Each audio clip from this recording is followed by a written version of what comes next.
Because think about this, once the government controls your health care and your energy use and when you can sell your home and when you can't, and who you can listen to on the radio and who you can watch on TV, we have lost this country. And believe me, this is on their agenda, and it could happen in this coming year.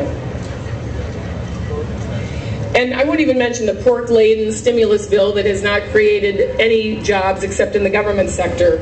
That's something we certainly don't need. So I want to mention something about our institutions as Americans.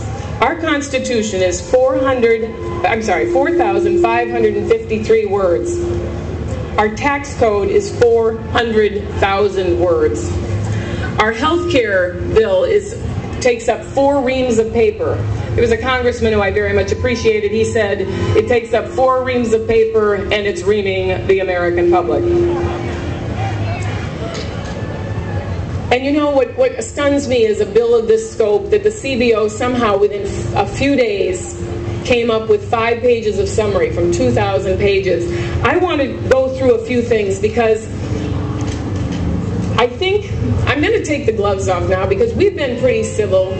We've been trying to understand this health care bill, but really understand that all these details they've been distracting us with for the last year.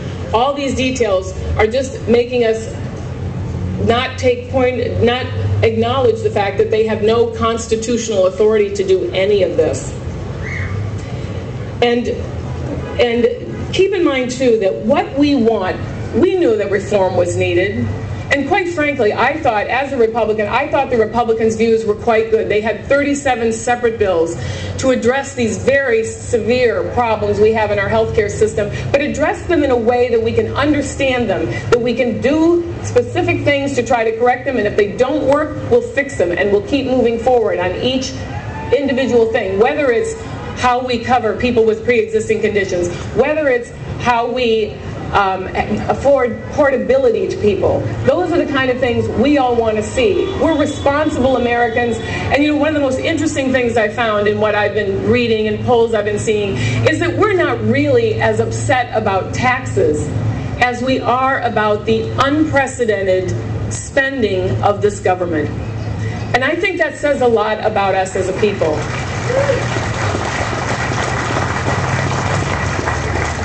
But you know, I do want to mention a few more things about the health care bill because I was involved in many of the Tea Parties back in August of last year. And we came out in crowds like this and told the Congress it was too complicated, it was too complex, we didn't understand it. And you know what they did with what we told them? They thumbed their nose at the American people and they doubled the amount of paper in that bill.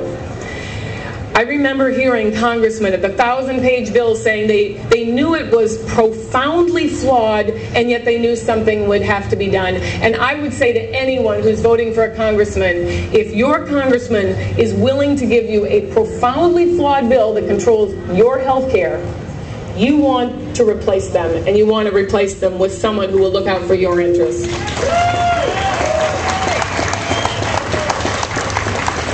And I'll just tell you a few of the things you have no idea how bad this health care bill really is.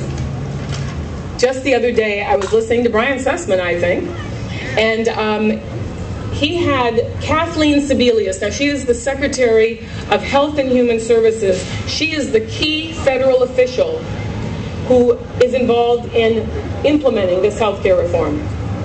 She was asked by a reporter about a provision in the bill that said she has to develop standards for the measurement of gender.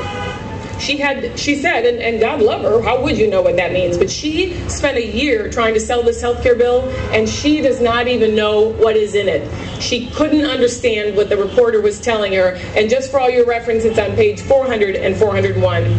But I think we've gone to the point, you know, it's bad enough to be controlled by a government that doesn't listen to us. But I think what's really something we have to pay attention to is we are being controlled by a very stupid bunch of people. And I'm not mincing words. Because Kathleen Sebelius was on the Brian Sussman had a clip. She thinks one of the important provisions of this health care bill is that we take the nutritional information off the side of boxes, the cereal box, and we put them on the front. Now, you talk about getting stuck on stupid. These people are insane. I used to say we've gone from a nanny state to a bully state, but I think they pulled that crazy Aunt Matilda out of the basement, and she's got about 52 sections in this bill, and you're going to learn about them little by little when they're put into your life. And I think the most ugly thing about this bill, this is more serious. We know it was passed through backroom deals, political strong-arming, and the rest.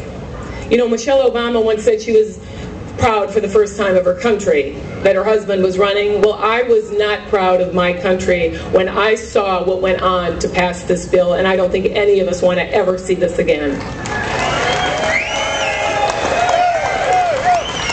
So we know it was accomplished in an ugly way, and most of all, we know it doesn't work. The state of Massachusetts on which this is built, as of 2 weeks ago, private insurers will not take on new premiums in that state because their costs have gone up 75% in 3 years. And we have Nancy Pelosi crowing about how she's so proud that this is in the same sort of major overhaul of our system that Social Security is in and Medicaid. They are two bankrupt systems. They are totally unsustainable. See, the problem with insurance companies, and make no mistake, they just want to put insurance companies out of business. Because insurance companies have legal requirements put upon them by Congress that make them remain solvent. And as we have seen with the deficits and the unbelievable debt that is being piled on our children and grandchildren, that the government has no such mandate on itself to be solvent. So I know my time is up. I just want you people to really look at the health care bill, look at some of these provisions, understand that this really isn't some sort of theoretical fight we're fighting. This is something we have to take up now and take up strongly. And you make everyone who represents you know that this is not acceptable from our Congress. So the last message I will leave with you is I think it is absolutely imperative. And one of the reasons I'm running against Nancy, you all know you're a politically savvy group. You know how tough it is for me in San Francisco to win a race like this. But I can carry a message, and that is if the Republican Party does not take back the Congress, if the pendulum does not swing back in 2010, it's over.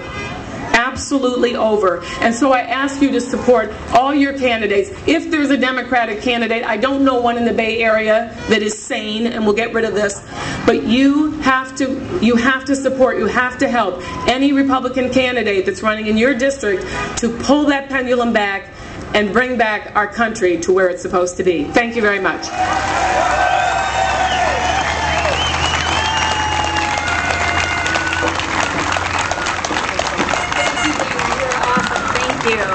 Wow. One more announcement. I just want to